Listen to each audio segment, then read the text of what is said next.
അന്തരിച്ച CPIM നേതാവ് MM ലോറൻസിന്റെ മൃതദേഹ കൈമാറ്റം സംബന്ധിച്ച് ചർച്ച തുടങ്ങി. കളമശ്ശേരി മെഡിക്കൽ കോളേജിലാണ് ചർച്ച. മക്കളായ സുജാത, ആശ എന്നിവർ മെഡിക്കൽ കോളേജിലെത്തി. YS അഭിനന്ദ് വിശദാംശങ്ങളുമായി. അഭിനന്ദ്, കോടതി നിർദ്ദേശപ്രകാരമാണ് മെഡിക്കൽ കോളേജ് ഇത്തരമൊരു നടപടിയിലേക്ക് കടക്കുന്നത്. പക്ഷേ ഇതിൽ പറഞ്ഞ കാര്യത്തിൽ ഉറച്ചു നിൽക്കുകയാണ് ആശ ലോറൻസ്. അതിലൊരു സമവായത്തിനുള്ള എന്തെങ്കിലും സാധ്യതയുണ്ടോ?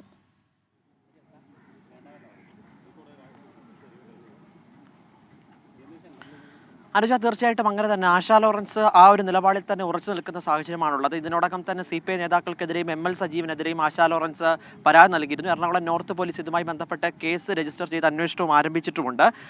ഇന്ന് ഉച്ചയ്ക്ക് 12 മണിക്ക് ഇവിടെ നടക്കുന്ന ചർച്ചയിലായിരിക്കും, കളമശ്ശേരി മെഡിക്കൽ കോളേജ് ആശുപത്രിയിൽ പ്രിൻസിപ്പലിന്റെ നേതൃത്വത്തിൽ നടക്കുന്ന ചർച്ചയിലായിരിക്കും അന്തിമ തീരുമാനമുണ്ടാകുക. ആശാ ലോറൻസും അതൊപ്പം തന്നെ മറ്റൊരു മകളായ സുജാത ലോറൻസും ഇവിടെ എത്തിയിട്ടുണ്ട്. ഇനി ML സജീവൻ അല്പസമയത്തിനകം തന്നെ ഇവിടെ എത്തുമെന്നാണ് പ്രതീക്ഷിക്കുന്നത്. കളമശ്ശേരി മെഡിക്കൽ കോളേജ് ആശുപത്രിയിലെ പ്രിൻസിപ്പലിന്റെ നേതൃത്വത്തിൽ പ്രത്യേക ഒരു സമിതി അടക്കം ഇതിനുമായി ബന്ധപ്പെട്ട് രൂപീകരിച്ചിരുന്നു. ഇത് മൃതദേഹം സംസ്കരിക്കണമെന്നാണ് ആശാ ലോറൻസിന്റെ ആവശ്യം. അതുപോലെ തന്നെ ആചാരപ്രകാരം സംസ്കരിക്കണമെന്ന ആശാ ലോറൻസ് വീണ്ടും വാദമുയർത്തുന്നുണ്ട്. പക്ഷേ പാർട്ടിയുടെ തീരുമാനമൊക്കെ അടിസ്ഥാനത്തിൽ മറ്റ് ഈ ML സജീവൻ അടക്കമുള്ള സഹോദരങ്ങളുടെയൊക്കെ തീരുമാനപ്രകാരം മൃതദേഹം വിട്ടു നൽകണമെന്നാണ്. സുജാത ലോറൻസിന് ഇതുമായി ബന്ധപ്പെട്ട് മറ്റൊരു തരത്തിലുള്ള ഇതുമില്ല. എന്തായാലും ഇപ്പോൾ നടക്കുകയാണ് ചർച്ച അല്പസമയത്തിനകം തന്നെ ആരംഭിക്കുമെന്നാണ് പ്രതീക്ഷിക്കുന്നത്. കളമശ്ശേരി മെഡിക്കൽ കോളേജിൽ അല്പസമയത്തിനകം MM ലോറൻസിന്റെ മൃതദേഹ കൈമാറ്റവുമായി ബന്ധപ്പെട്ട് അല്പസമയത്തിനകം കളമശ്ശേരി മെഡിക്കൽ കോളേജിൽ മക്കളുമായുള്ള ചർച്ച തുടങ്ങും.